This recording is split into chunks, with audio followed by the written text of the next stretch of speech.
Welcome to the Nutrition Science Podcast, where we help you cut through the noise and make informed, science-based decisions about nutrition and your health. How's it going, everyone? Welcome back to another episode of the Nutrition Science Podcast. I am your host, Dr. Adrian Chavez, and in this episode, we are going to discuss fasting. We're going to discuss whether or not there are unique health benefits to practicing fasting. And when I say fasting, I mean going long periods of time without eating. There's various ways that people have done this. There's the standard shortened eating window, which is typically called intermittent fasting. And that can look like 16 hours of fasting and then an 8-hour eating window. So if you're doing that, for example, if you stop eating at 8 p.m., you're going to go 12 hours to 8 a.m. and then another 4 hours to 12 p.m. And that's going to be your next meal. There's various approaches similar to the 16-8. There's 18-6, there's 24. And then there's some individuals who actually do one meal a day and who swear by that. And there's also what's called alternate day fasting. And this is going completely one day without eating any food and the next day eating whatever you want. And another popular approach is going very long periods of time without eating, 3, 5, 7 days, 10 days, even longer than that in some cases.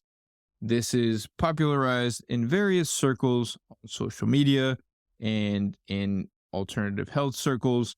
And what I want to do today is just discuss what the research shows in terms of benefits to fasting and whether or not, it's something that you should be practicing.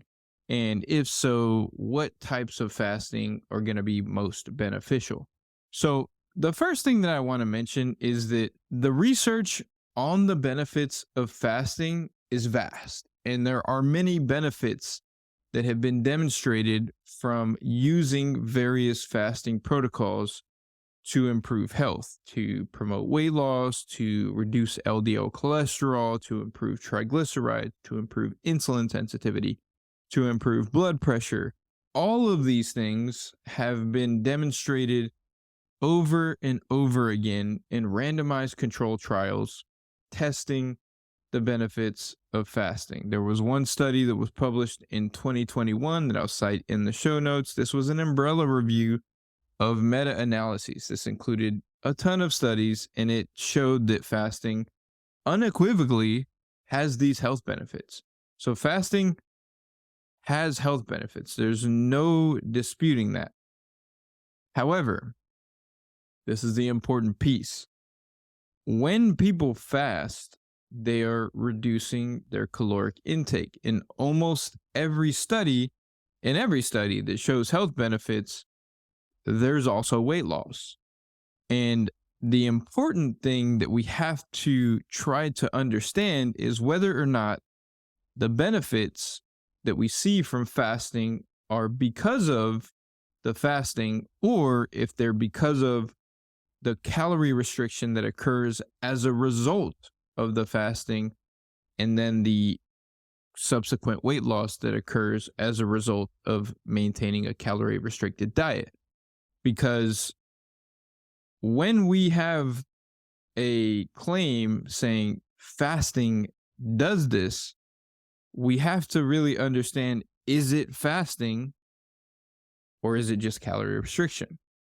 So in order to test that, we have to look at studies that have compared fasting versus calorie restriction. And this has been done. There was a meta-analysis that was published in 2020 that included 28 studies, and they included studies that only had a comparison group. So the previous study that I mentioned didn't have a comparison group that was also doing a calorie restricted diet. They didn't equate calories between groups. All they did was have a control group that usually did nothing in most cases versus fasting, which is typically going to lead to a reduction in calories. In this meta-analysis, the studies compared fasting to calorie restriction. And what they showed was that the benefits were essentially similar are essentially the same between fasting and calorie restriction. Of course, some studies show slight benefits because it's hard to really equate calories in these studies unless you're feeding people. And feeding people, say you had 100 people in a study, feeding them for 12 weeks, that's a task. If you think about from a logistical standpoint, providing someone's meals, everybody's meals in this type of study for 12 weeks is almost impossible. And that's one of the reasons that nutrition research can be challenging. So oftentimes in many of these studies, what they're doing is they're giving one group a calorie target and they're telling the other group to fast. And when we do that, and when calories are equal between groups, we don't really see any benefits of fasting. There doesn't seem to be any additional health outcomes from fasting. And this is also supported by another study that was published in 2022. It had 43 randomized controlled trials, concluded essentially the same thing. There is no difference between fasting and calorie restriction protocols in terms of health benefits when we compare the two. When we look at fasting versus nothing, fasting has a lot of health benefits. Same as when we look at calorie restriction versus nothing, calorie restriction has a lot of health benefits. But when we look at fasting versus calorie restriction, what we see is that the benefits of fasting seem to be because of the calorie restriction. And so as a result, we can say that fasting is more of a tool than a unique method for improving health. Now, I know many of you who may have heard about fasting before, heard people talking about fasting, maybe heard some great information that sounded really compelling. People talked about growth hormone and autophagy and other factors where they were speculating about health benefits that may occur as a result of fasting due to the energy deprived state that occurs when we fast. This is speculation. This is what we call mechanistic speculation. This is saying, okay, because we see this occur, we expect these health outcomes to occur, but we don't see the health outcomes. And the reason we don't see the health outcomes is because fasting creates acute phases, short-term phases, where there are changes in the metabolic profile. There are changes in the way that the body's working during that period of time, but they don't necessarily equate to long-term benefits because it's short-term. So when we look at, for example, one of the things that's talked about quite often is a concept called autophagy. And this concept is a process by which when our body is in an energy deprived state, it will break down various proteins that are not being used and organelles that are not being used.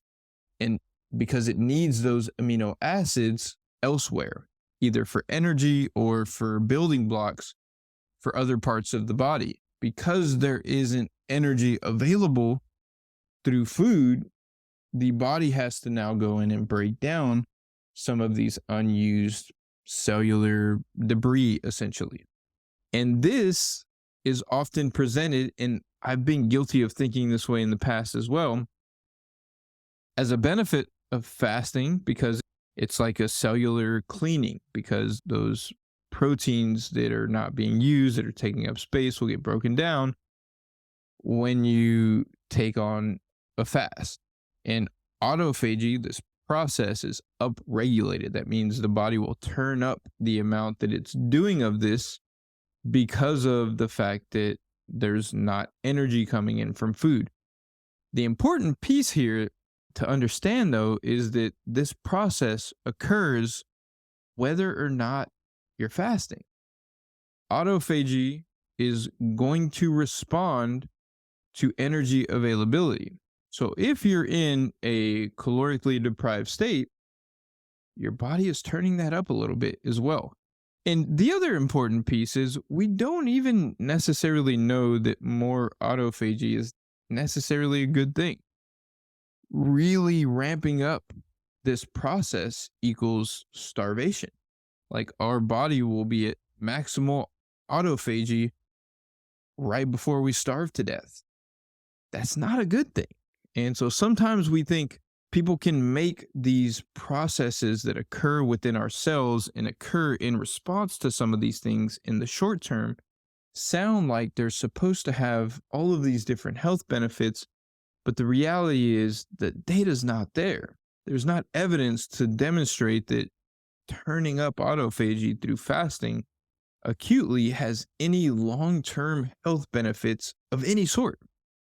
And this is not something that is often, or this is not the way that fasting is often presented by individuals who are proponents of fasting. So I've seen, I've listened to podcasts. This is why I became so familiar with this data, is because I listen to podcasts of smart people who study this topic, who talk about the cellular mechanisms and who make it seem like this is something that we need to be doing. But according to the available data, the randomized control trials that are available on fasting and health outcomes, there doesn't seem to be a unique benefit of it. Now, if you enjoy doing it, fine, that can be great, but it's not something that you have to do or that you're going to get any unique benefit from it. Now, we may come to find out that there is some sort of benefit to intermittent fasting versus non-fasting, but at this point, there's not good evidence to demonstrate or support that. And I wanted to do this episode because I know a lot of the information that's provided about fasting fails to mention that none of these studies and none of these outcomes are different than what we find with regular weight loss or regular calorie restriction. And the reality is that not everyone needs to be restricting calories.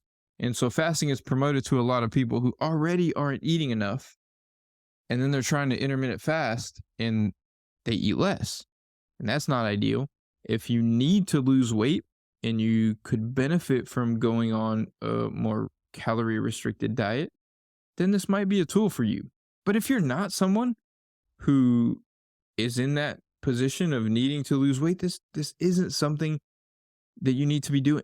Now, with that being said, there is a slight caveat to this body of literature where the timing of our meals may be a little bit more important. I think I've talked about this in a podcast before, but when we consume a larger percentage of our energy earlier in the day and we cut off our dinner earlier in the day, so this would constitute somewhat of a fast. This is called early time restricted feeding. So let's say, for example, you have a big breakfast at 8 a.m., you have a lunch at noon, and then you have a dinner at 4 p.m. And then that's your last meal, or 5 p.m. And that's your last meal. And you go 12 hours, or if let's say you did it at 4 p.m., that would be 16 hours, and that would be a 16-hour fast. There is some evidence. There's an increasing body of evidence, and I'll cite a recent meta-analysis that included 12 randomized control trials that was published earlier this year on this specific topic. But there is a growing body of evidence to show that if you do practice an intermittent fasting protocol that resembles this approach, that's more of an early time restricted feeding, where you're having a pretty big breakfast, you're cutting off dinner earlier, even when calories are equated, there have been multiple trials that have shown benefits in glucose control and in body weight and body composition. The changes aren't massive. Like, it's not like someone's fasting blood glucose goes from 120 to 99. These are small but significant changes in these various outcomes that, if it's convenient for you, may warrant structuring your eating in that way. If it's not, and you have a family or something, and it just, you are done with practices and you get home and dinner is going to be at 7 because that's when you get home for the night and that's when you're able to, put food on the table, not a big deal. I wouldn't worry too much about it. But if you wanted to quote unquote optimize your eating schedule and you wanted to do the approach or follow the approach that is likely to be best for overall metabolic health and body composition, doing that earlier time restricted eating approach may be worthwhile. But overall, I do not see the value outside of using fasting as a tool to help you to manage calories better. Or in some cases, like for example, I used to fast a lot. And one of the things that I noticed personally is I felt less hunger when I went longer periods of time without eating. And I thought that was helpful in some cases because like be traveling or airport and I just didn't feel like I needed to eat after like 5 or 6 hours of not having a meal. And so I thought that was like kind of convenient. I do not fast like that anymore. There are some days where I don't eat breakfast because I had a big dinner or I work out early in the morning and it's cardio and I don't want to eat. Like I go play basketball on Saturdays and I do that fasted and I don't eat until 11 or 12, but I'm not doing it for any magical health benefits. I'm doing it just because it's convenient for my schedule. And so that is how fasting can be used, but I don't recommend doing it thinking I have to fast 16 hours every day in order to be healthy because it's not the case. Or I have to go 24 or 48-hour fast in order to be healthy. It's not the case. And oftentimes, this fasting, especially in someone who has a history of undereating or a history of restriction with different dietary approaches, can turn into another disordered habit where it's hyper restrictive, you're undereating. And for many individuals who are more sensitive to it, especially women, because women are just more sensitive to undereating in terms of hormonal and metabolic changes that tend to occur, this can just not be the ideal approach. And I see a lot of people doing one meal a day or, doing 18 hours a day of fasting, and it's just not necessary. I'm a big proponent of nourishing your body properly. Of course, not overeating, but going all day without eating and, putting yourself to only eat in these various windows and not responding to your hunger cues and eating around your own schedule and what's convenient for you, I don't think is worthwhile for many people. If you find it a useful tool, great, like I said, but definitely be careful with it and don't approach it as something that's going to solve your problems because it's just not. It might help you eat less. That's it. In terms of additional health or metabolic, weight loss benefits, it's just not shown. All right. So that's all I have for this episode. This topic is a little bit more straightforward, although there's a lot of information that makes it seem much more complicated. The reality is that it's not that complicated. Like we don't have data right now to show any additional benefits beyond what we can show with calorie restriction. It's that simple. If data changes, I will change my stance on this topic. If we have studies that show, okay, fasting when we equate calories, major health benefits for various conditions, I will completely change my stance on this. But for now, this is where we're at. I hope this episode was helpful.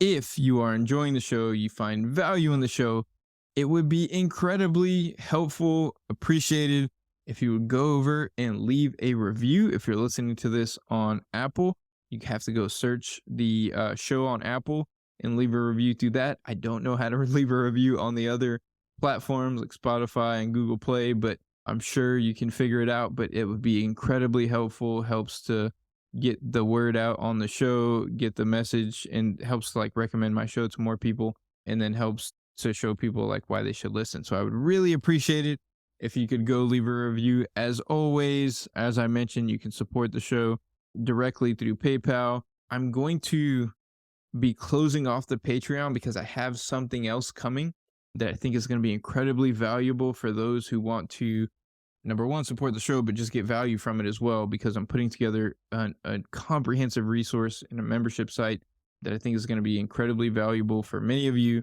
But I'll announce that pretty soon. But if you want to support the show through these various ways, it will be greatly appreciated. Thanks for tuning in to another episode of the Nutrition Science Podcast. I hope you all have a great day, and we will talk soon.